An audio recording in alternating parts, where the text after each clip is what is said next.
Soal Bahasa Indonesia. Kelas 6 semester 1. Kurikulum Merdeka.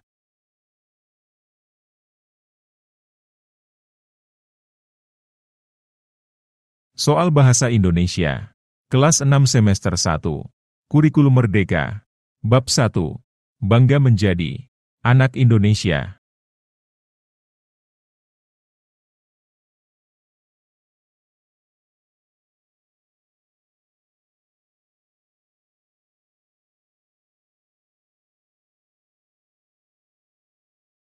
Indikator soal nomor 1. Peserta didik dapat mengidentifikasi negara asal tokoh utama sebagai siswa pindahan dalam cerita yang mereka baca dengan tepat. Perhatikan teks berikut. Untuk menjawab soal nomor 1-4. Aku anak Indonesia. Yuri berjalan menyusuri lorong sekolah. Bel berdentang, tanda jam pelajaran pertama akan segera dimulai. Seluruh siswa berlarian masuk ke kelas masing-masing. Yuri teralihkan pada seorang pria parubaya, yang memasuki kelas berlambangkan 6 di atas pintu.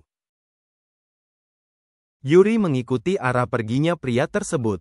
Namun, setelah sampai di sebelah pintu masuk, Yuri terdiam sesaat. Rasa gelisah mulai muncul, karena ini adalah hari pertamanya masuk sekolah baru di Indonesia.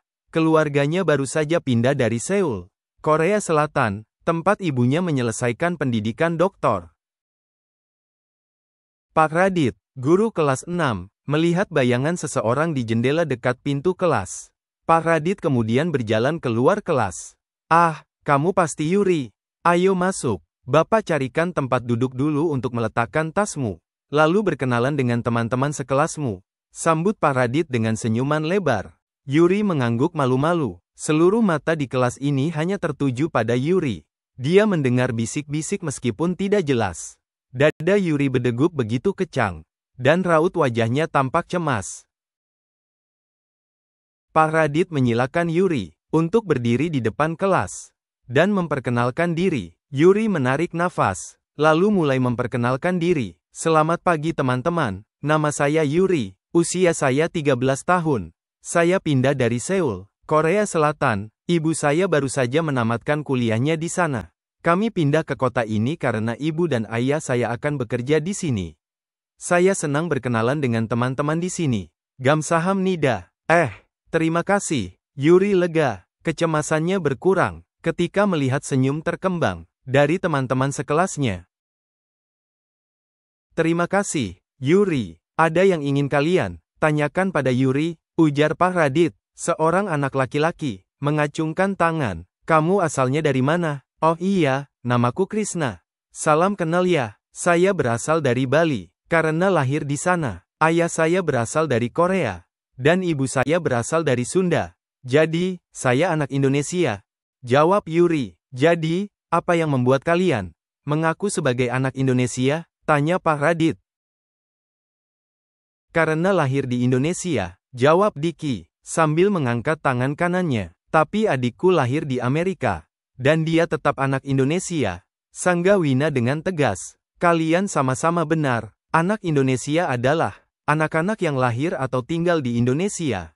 Atau anak-anak yang ayah ibunya. Atau salah satu orang tuanya orang Indonesia. Kata Pak Radit.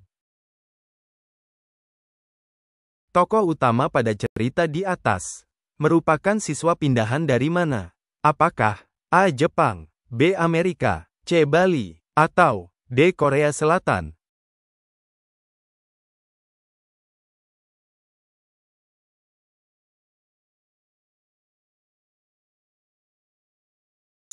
Jawabannya yang D. Indikator soal nomor 2. Peserta didik dapat mengidentifikasi latar tempat cerita berdasarkan deskripsi dalam teks.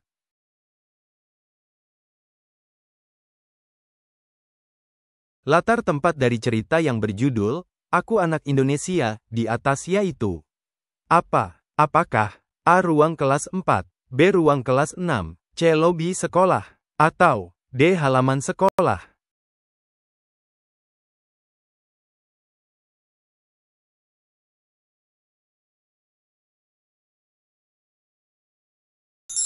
Jawabannya yang B. Indikator soal nomor 3. Memanfaatkan informasi yang terdapat dalam teks cerita untuk menentukan jawaban yang paling sesuai dengan karakterisasi yang telah diberikan tentang tokoh Yuri. Pada cerita di atas, tokoh yang bernama Yuri kadang memiliki sifat cemas. Hal tersebut dipertegas melalui tindakannya, yaitu apa? Apakah A. Yuri berjalan menyusuri lorong sekolah? B. Yuri terdiam sesaat di sebelah pintu. C. Yuri berdiri di depan kelas dan memperkenalkan diri. Atau D. Semua pandangan siswa tertuju hanya pada Yuri.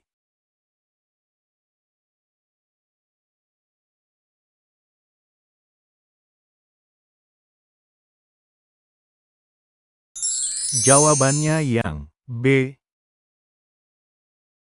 Indikator soal nomor 4. Peserta didik dapat memahami konsep identitas dan kebangsaan dalam konteks budaya Indonesia berdasarkan penjelasan yang diberikan dalam teks. Tio merupakan anak dari ayah yang berasal dari Amerika dan ibu yang berasal dari Jepang.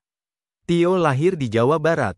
Berdasarkan penjelasan dari Pak Radit dalam cerita Aku Anak Indonesia, tentang pengertian anak Indonesia, maka pernyataan berikut yang benar yaitu apa? Apakah A. Tio merupakan anak Indonesia? B. Tio bukan anak Indonesia? C. Tio bisa berbahasa Indonesia? Atau D. Tio tidak bisa berbahasa Indonesia?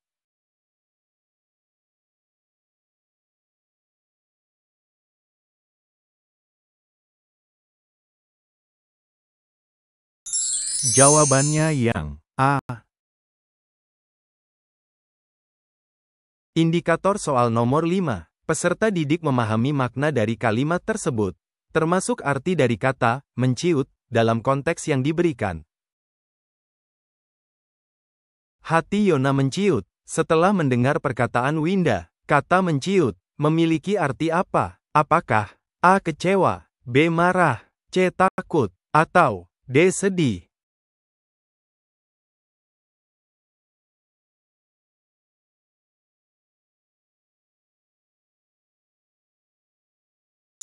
Jawabannya yang C. Indikator soal nomor 6. Peserta didik dapat mengidentifikasi arti yang paling sesuai dengan konteks kalimat yang diberikan.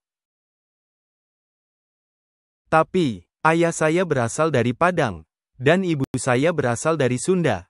Tambah Hana, menyangga ucapan Juna itu. Kata menyangga memiliki arti apa? Apakah A. Mempunyai pendapat lain, B. Mempunyai pendapat sama, C. Menolak pendapat orang, atau D. Menerima pendapat orang?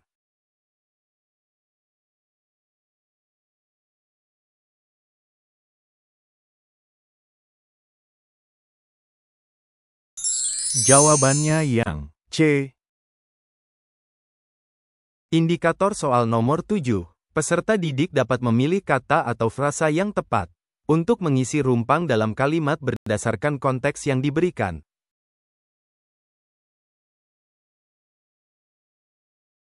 Windy memberikan kepada teman-teman sekelasnya, karena sebentar lagi, dia akan segera pindah sekolah.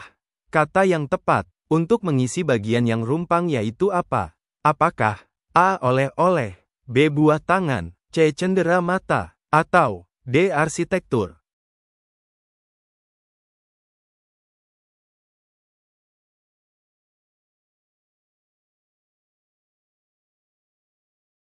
Jawabannya yang C.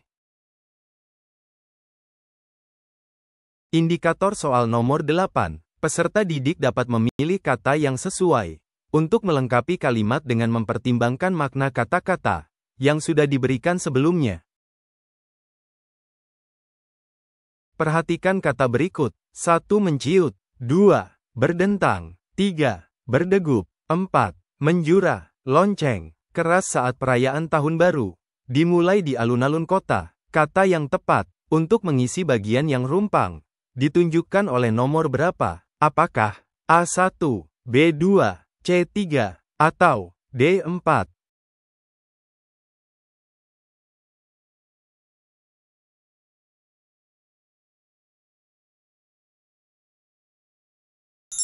Jawabannya yang B.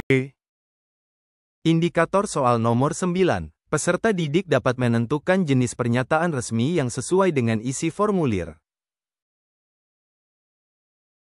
Perhatikan formulir berikut.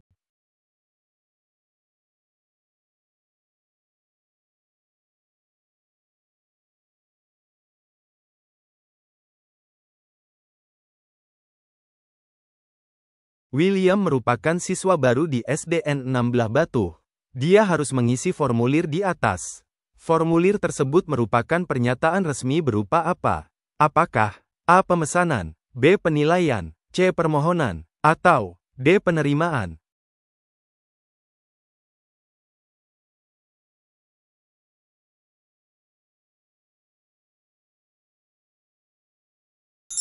Jawabannya yang C. Indikator soal nomor 10. Peserta didik dapat memahami tugas pemustaka dalam membantu pengunjung mengisi formulir pendaftaran perpustakaan sekolah. Winaya dan Cahya akan berlatih mengisi formulir. Dengan bermain peran, Winaya berpura-pura menjadi pemustaka. Tugas dari Winaya yaitu apa?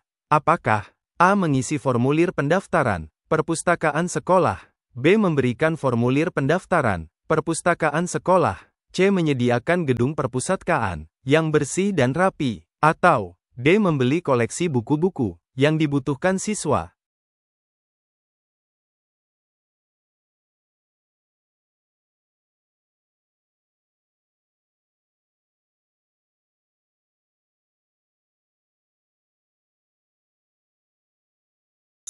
Jawabannya yang A. Indikator soal nomor 11. Peserta didik dapat menentukan jenis formulir yang paling mungkin digunakan berdasarkan skenario yang diberikan. Diana bersama ayahnya pergi ke toko perlengkapan elektronik. Mereka ingin membeli lampu dan kabel listrik. Pramuniaga memberikan Diana sebuah formulir untuk diisi. Formulir yang harus diisi Diana merupakan formulir apa? Apakah A. Permohonan, B. Pendaftaran, C. Order, atau D. Penilaian?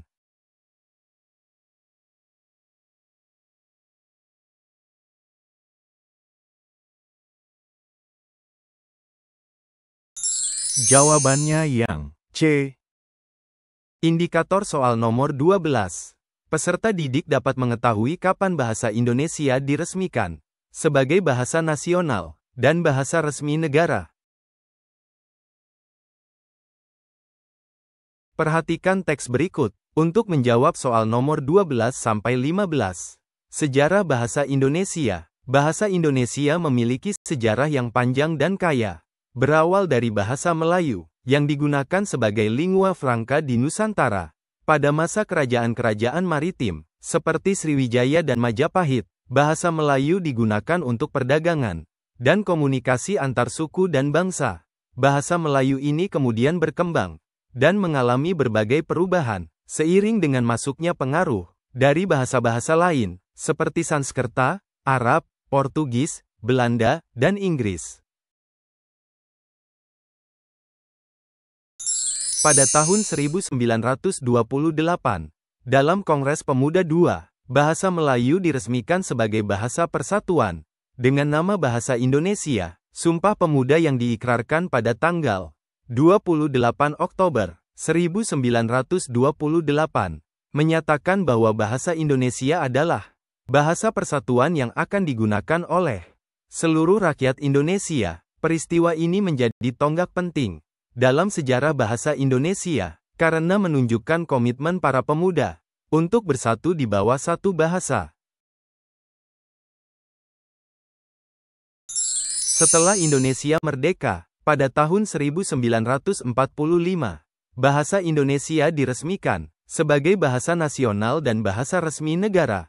Peran bahasa Indonesia semakin kuat dengan diadopsinya dalam sistem pendidikan, pemerintahan, dan media massa. Pemerintah Indonesia juga membentuk lembaga-lembaga seperti Pusat Bahasa, sekarang Badan Pengembangan dan Pembinaan Bahasa, untuk mengembangkan dan memelihara bahasa Indonesia.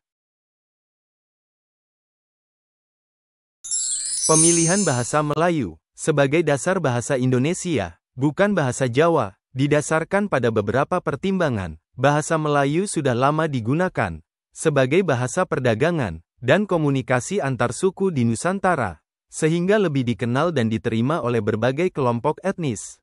Selain itu, bahasa Melayu memiliki struktur yang lebih sederhana dibandingkan bahasa Jawa, yang memiliki tingkatan bahasa dan aturan tata krama yang kompleks.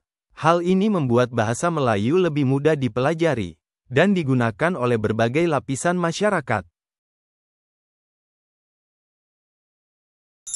Hingga saat ini, bahasa Indonesia terus berkembang dan mengalami pembaruan. Berbagai kata baru terus ditambahkan ke dalam kosakata bahasa Indonesia untuk mengikuti perkembangan zaman dan teknologi. Bahasa Indonesia juga diajarkan di berbagai negara sebagai bahasa asing, menunjukkan pengaruh dan pentingnya bahasa ini di kancah internasional. Dengan sejarah yang kaya dan peran yang penting, bahasa Indonesia menjadi simbol identitas dan kebanggaan bangsa Indonesia.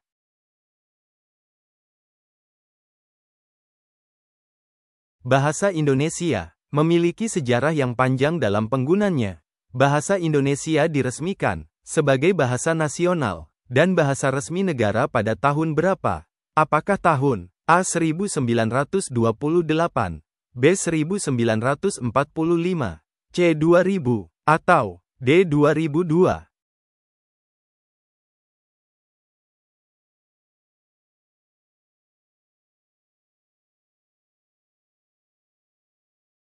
Jawabannya yang B.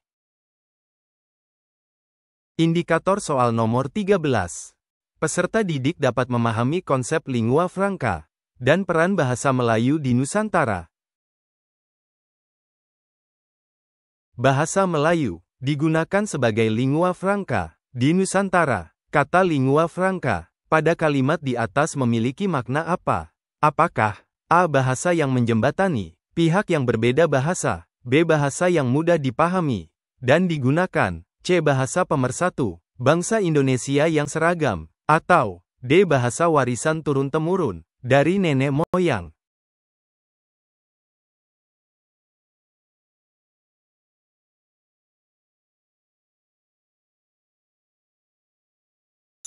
Jawabannya yang A. Indikator soal nomor 14. Peserta didik dapat memperoleh pengetahuan yang mendalam dan komprehensif tentang pemilihan bahasa Melayu sebagai dasar bahasa Indonesia. Pemilihan bahasa Melayu sebagai dasar bahasa Indonesia, bukan bahasa Jawa, yaitu apa? Apakah A. Lebih lengkap, kompleks, dan mudah dipahami, B. Sudah lama digunakan untuk komunikasi antar suku, C. Sudah disepakati sebelum Kongres Pemuda II, atau D. Jumlah penuturnya, pembicaranya, sangat besar?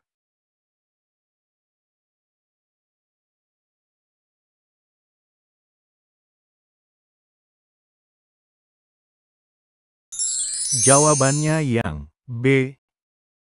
Indikator soal nomor 15. Peserta didik dapat menganalisis sifat bahasa Melayu sebagai cikal bakal bahasa Indonesia berdasarkan kalimat yang diberikan. Bahasa Melayu memiliki struktur yang lebih sederhana dan tidak memiliki tingkatan bahasa.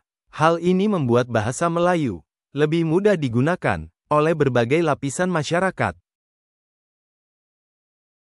Berdasarkan kalimat di atas, bahasa Melayu sebagai cikal bakal bahasa Indonesia memiliki sifat apa? Apakah A. Kolonial, B. Bumiputera, C. Berikrar, atau D. Egaliter?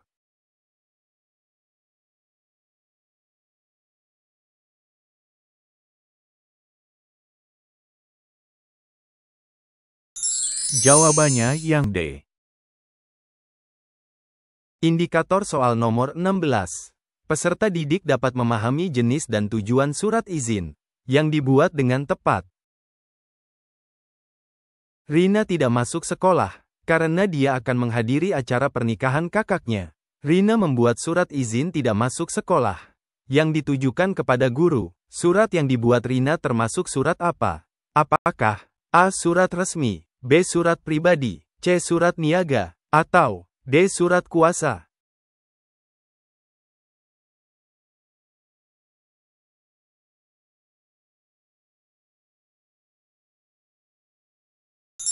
Jawabannya yang B. Indikator soal nomor 17. Peserta didik dapat menentukan unsur-unsur surat yang hanya ada pada surat resmi dan tidak ada pada surat pribadi.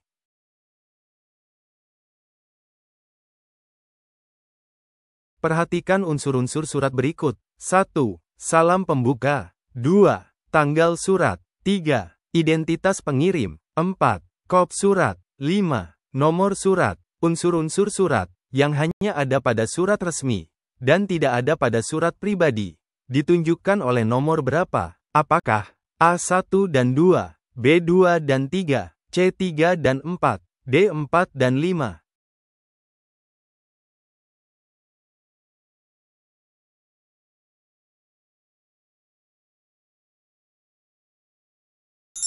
Jawabannya yang D. Indikator soal nomor 18. Peserta didik dapat menganalisis isi surat undangan dengan tepat. Perhatikan surat berikut.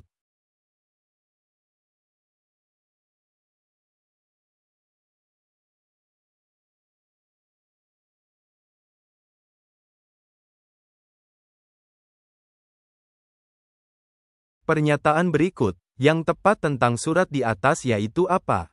Apakah A. Surat resmi, berupa surat undangan, B. Surat resmi, berupa surat perjanjian, C. Surat pribadi, berupa surat undangan, atau D. Surat pribadi, berupa surat perjanjian?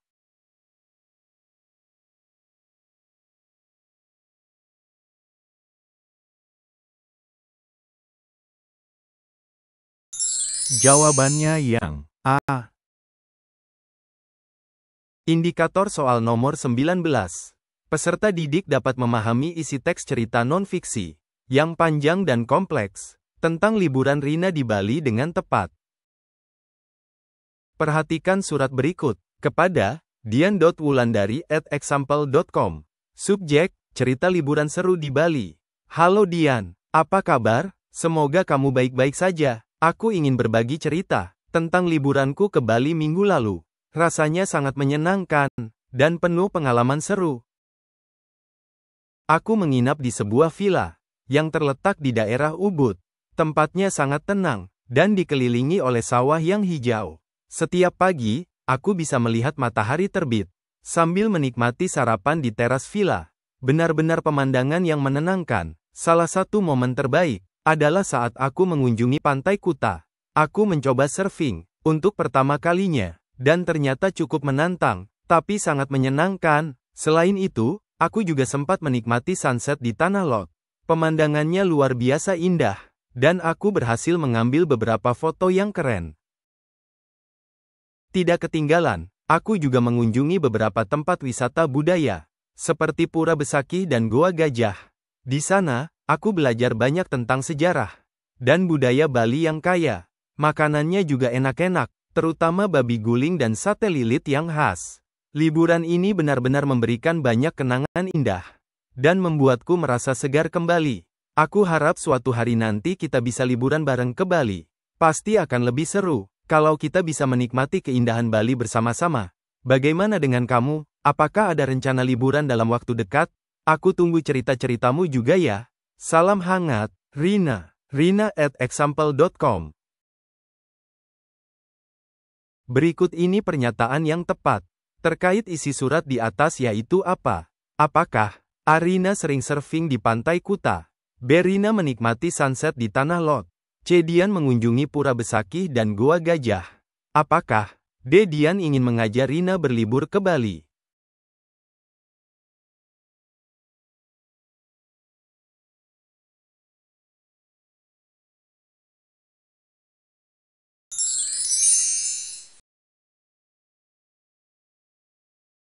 Indikator soal nomor 20. Peserta didik dapat menyebutkan berbagai jenis surat resmi, seperti nota dinas, surat undangan resmi, surat lamaran pekerjaan, surat pengumuman, dan lain sebagainya. Berikut ini salah satu contoh surat resmi yaitu, apakah A. Nota dinas, B. Surat undangan pesta, C. Surat permintaan maaf, atau D. Surat cinta?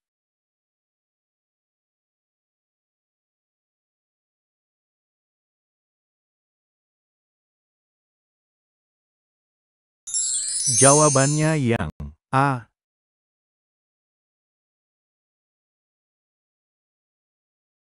Soal Bahasa Indonesia kelas 6. Semester 1 Kurikulum Merdeka. Bab 2. Musisi Indonesia di pentas dunia.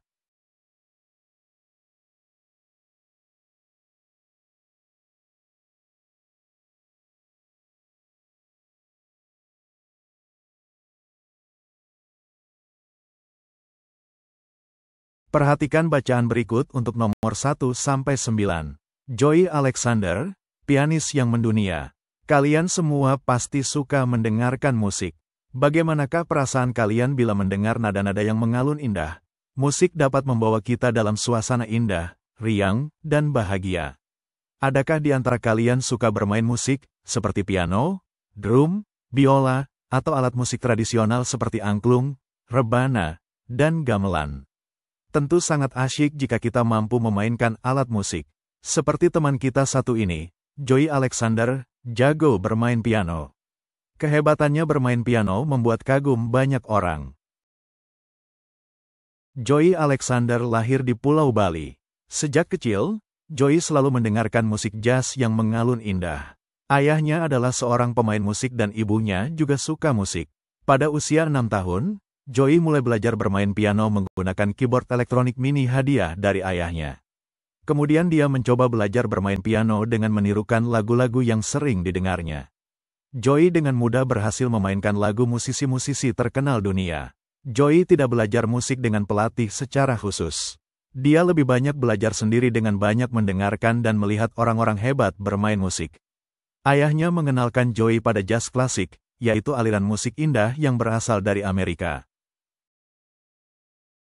Ayahnya sering mengajak Joey pentas dengan beberapa musisi di Bali dan Jakarta, sehingga Joey banyak memiliki pengalaman. Berkat kepiawaiannya bermain piano, meskipun masih kecil, Joey mendapat banyak kesempatan tampil di panggung-panggung jazz Indonesia bahkan di mancanegara. Pada saat usia 8 tahun, Badan PBB UNESCO mengundang Joey untuk memainkan piano solo di depan pemain musik jazz terkenal Herbie Hancock yang sedang berkunjung ke Indonesia. Herbie Hancock yang terkenal itu sangat mengagumi permainan musik Joey. Kekaguman itu membuat Joey merasa bangga dan semakin percaya diri. Sejak saat itu Joey bertekad akan menjadi musisi jazz yang hebat seperti Herbie Hancock idolanya. Joey menjadi lebih rajin berlatih, dan mulai mengikuti beberapa festival jazz hingga ke mancanegara. Pada usia 9 tahun, Joey memenangkan hadiah utama pada sebuah kompetisi musik untuk semua usia yang diikuti 200 peserta dari 17 negara di Ukraina. Pada usia 10 tahun, Joey tampil di festival jazz di Jakarta dan Copenhagen. Orang tua Joey kemudian membawa Joey pindah ke negara Amerika, tempat asal musik jazz berkembang.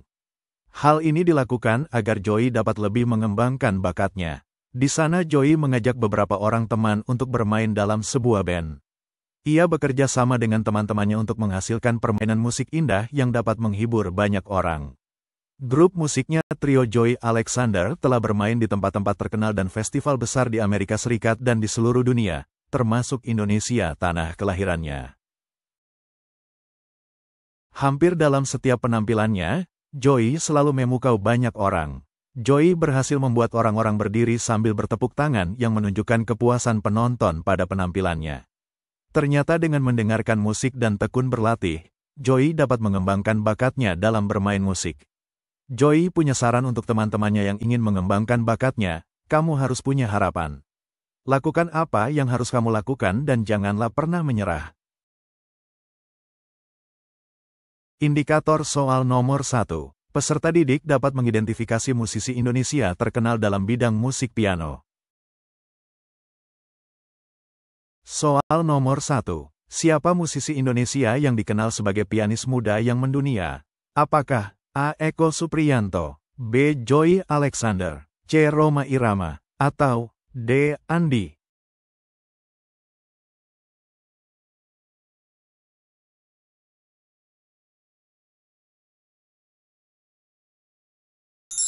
Jawabannya yang B.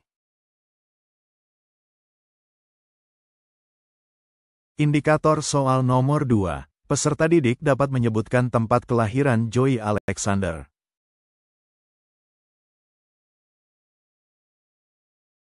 Soal nomor 2. Di mana Joey Alexander lahir? Apakah A. Jakarta, B. Yogyakarta, C. Bali, atau D. Surabaya?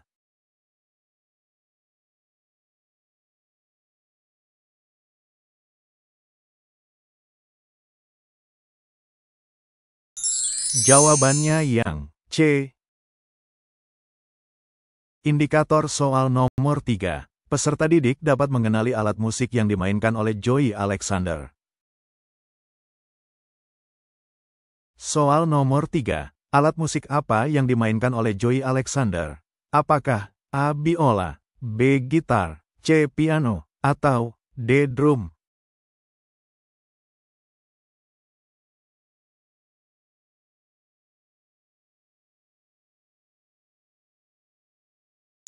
Jawabannya yang C. Indikator soal nomor 4. Peserta didik dapat mengetahui usia Joey Alexander saat diundang oleh PBB UNESCO. Soal nomor 4. Pada usia berapa Joey Alexander diundang oleh PBB UNESCO untuk bermain piano? Apakah A. 6 tahun, B. 8 tahun, C. 9 tahun, atau D. 10 tahun?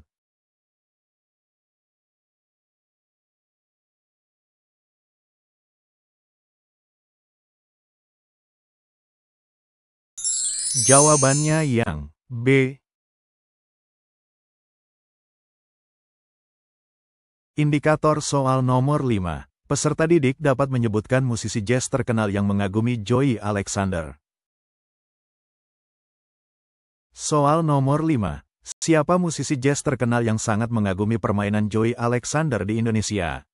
Apakah A. Louis Armstrong, B. Duke Ellington, C. Herbie Hancock, atau D. Ella Fitzgerald?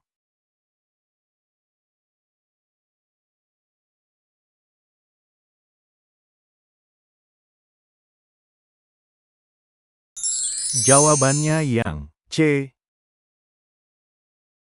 Indikator soal nomor 6. Peserta didik dapat menyebutkan nama grup musik yang dibentuk oleh Joey Alexander.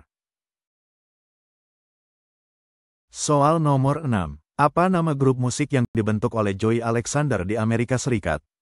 Apakah A. Trio Joey Alexander, B. Quartet Jazz Indonesia, C. Bali Jazz Ensemble, atau D. Jazz Fusion?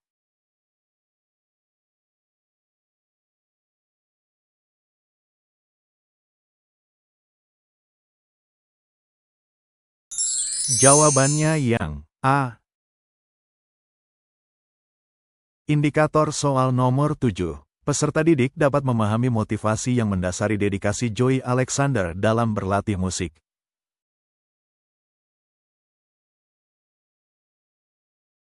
Soal nomor 7. Apa yang menjadi motivasi Joey Alexander untuk terus berlatih musik? Apakah A. hadiah uang, B. dukungan orang tua, C. pujian dari musisi terkenal, atau D. tekad menjadi musisi jazz hebat?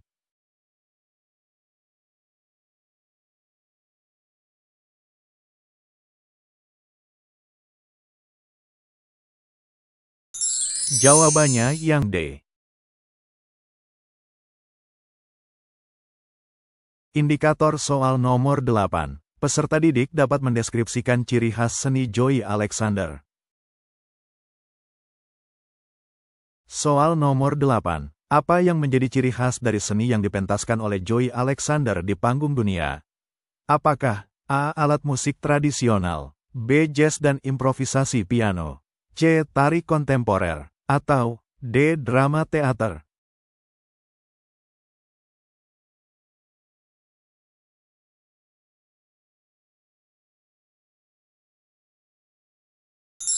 Jawabannya yang B.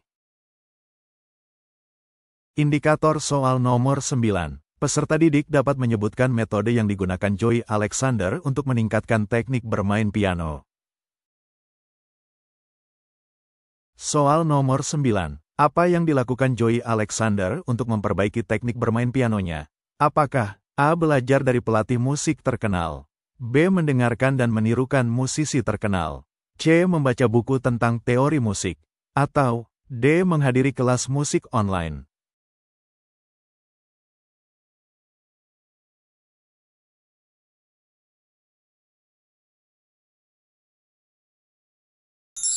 Jawabannya yang A. Perhatikan bacaan berikut untuk nomor 10-17. Seni sebagai kekuatan diplomasi budaya. Apa yang ada di pikiran kalian ketika mendengar kata Jepang? Kemungkinan besar kalian akan menyebutkan sushi, kimono, Doraemon, dan Naruto. Bagaimana dengan negara Australia? Mungkin kalian akan mengingat Opera House, koala, dan kanguru. Kalau Amerika Serikat disebut, yang ada di benak sebagian besar orang adalah film-film dari Disney atau produksi Hollywood, burger, dan ayam goreng. Produk budaya yang dikenal oleh masyarakat dunia adalah modal suatu negara untuk melakukan diplomasi lunak, soft diplomacy. Diplomasi adalah suatu seni dan praktik untuk bernegosiasi yang dilakukan oleh negara atau organisasi. Diplomasi lunak menggunakan cara-cara yang halus untuk memengaruhi opini masyarakat akan suatu negara. Lawan dari diplomasi lunak adalah diplomasi keras, misalnya dengan menggunakan kekuatan militer. Salah satu negara yang sangat sukses menjalankan diplomasi lunak adalah Korea Selatan. Pemerintah Korea Selatan secara serius mendukung industri kreatif di negaranya yang disebut Hallyu atau gelombang Korea. Hallyu semakin dikenal di seluruh dunia dari musik pop, tayangan drama, dan film Korea. Salah satu contohnya adalah grup pop Korea BTS, Bangtan Sonyeondan, yang memiliki banyak penggemar di seluruh dunia yang menyebut dirinya ARMY atau pasukan. Grup BTS tidak hanya berkontribusi pada perekonomian Korea Selatan dengan penjualan musik, souvenir, atau tiket konser saja, tapi juga mampu menaikkan jumlah turis yang ingin mengunjungi Korsel. Popularitas BTS membuat kelompok ini diundang untuk berpidato mewakili anak-anak muda di markas PBB. Presiden Korsel memberikan apresiasi kepada BTS yang sudah menyebarkan budaya Korea ke seluruh dunia. Kesuksesan Korea Selatan bukan kerja semalam. Sejak tahun 2001, pemerintah Korsel sudah mulai mempromosikan Hallyu. Presiden Korsel waktu itu, Kim Dae-jung, menyebut industri kreatif ini sebagai industri tanpa cerobong asap. Industri kreatif adalah mesin penggerak ekonomi yang menciptakan nilai tambah dengan investasi dan sumber daya yang lebih sedikit dibandingkan dengan pengembangan industri lainnya. Hasil kerja keras ini baru bisa dipetik bertahun-tahun kemudian. Misalnya, keberhasilan film berbahasa Korea, Parasite, yang memenangkan Oscar, penghargaan insan perfilman yang sangat bergengsi di Amerika Serikat pada tahun 2020. Bagaimana dengan Indonesia? Apa yang ada di pikiran masyarakat dunia ketika mendengar kata Indonesia? Indikator soal nomor 10. Peserta didik dapat mendefinisikan istilah diplomasi lunak dalam konteks budaya. Soal nomor 10. Apa istilah yang digunakan untuk diplomasi budaya yang mempengaruhi opini masyarakat dengan cara halus? Apakah A. Diplomasi keras, B. Diplomasi lunak, C. Diplomasi ekonomi, atau D. Diplomasi politik?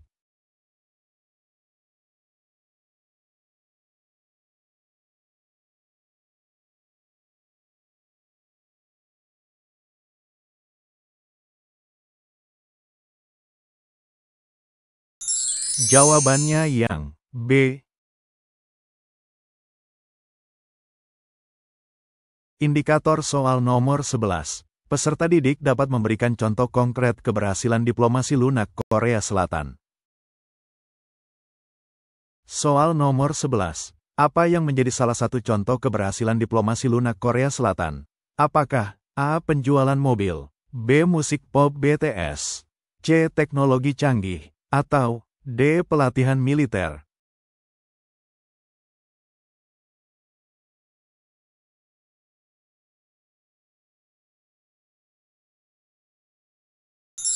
Jawabannya yang B. Indikator soal nomor 12. Peserta didik dapat menyebutkan contoh bentuk diplomasi lunak.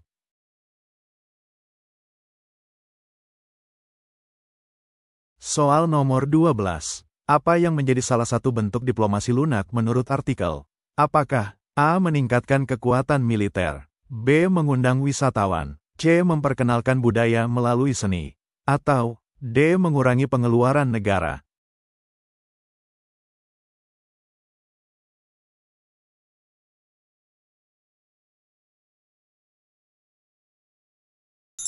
Jawabannya yang C.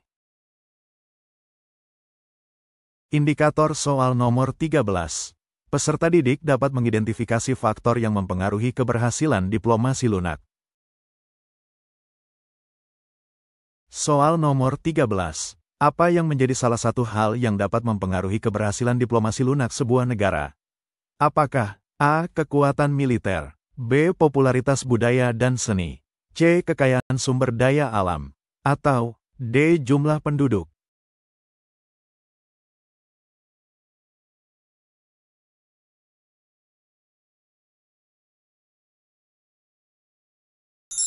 Jawabannya yang B. Indikator soal nomor 14. Peserta didik dapat menjelaskan konsep industri kreatif. Soal nomor 14. Apa istilah untuk industri yang memanfaatkan kreativitas untuk menambah nilai tambah dengan sedikit sumber daya? Apakah A. Industri berat, B. Industri kreatif, C. Industri manufaktur, atau D. Industri makanan?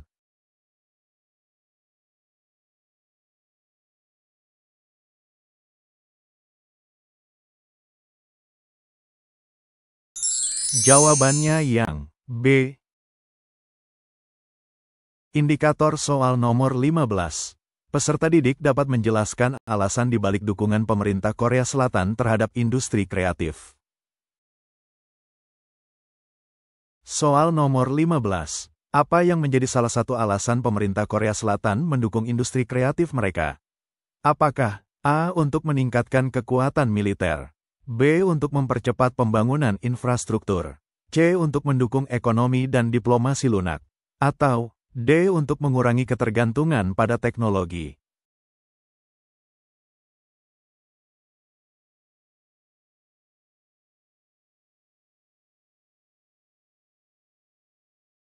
Jawabannya yang C. Terima kasih. Wassalamualaikum warahmatullahi wabarakatuh.